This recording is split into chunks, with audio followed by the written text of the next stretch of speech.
আজ হচ্ছে আমার ছোট্ট পুপুর জন্মদিন। আমাদের বাড়ির ছোট গুন্ডাকে দেখলে ওর মধ্যে একটা গুন্ডা গুন্ডা ভাব না সব সময় কাজ করে।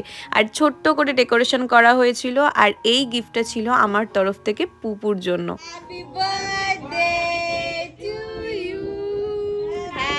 তার পরের দিনই সকালবেলা যাবে এক্সাম দিতে, মানে প্রত্যেকবারই ওর এক্সাম থাকে, সেই কারণে ছোট্ট খাট্ট করে এই পালন করা হলো ওর জন্মদিন। কার বার্থডে? আমার birthday. Happy birthday to you. বাড়ির মতো করছি। মানে থামতে না যে বাড়ির মতো করছি। তারপরে আমি ওকে টিকলিটা পরিয়ে দিলাম, আর কি মিষ্টি লাগছে না দেখতে। বনি ওর জন্য একটা পেন্ডেন্ট কিনে এনেছিল। জানো তো আমাদের পুপু ঠিক যতটা শান্ত তাতুর ঠিক ততটা দুরন্ত। ওর মানে কথার কোনো শেষ নেই। ওর জন্মদিন কিন্তু ওর কৌতূহলের শেষ থাকছে না। কেক কাটা শেষ, এবার গিফট ওপেনিং এর পালা।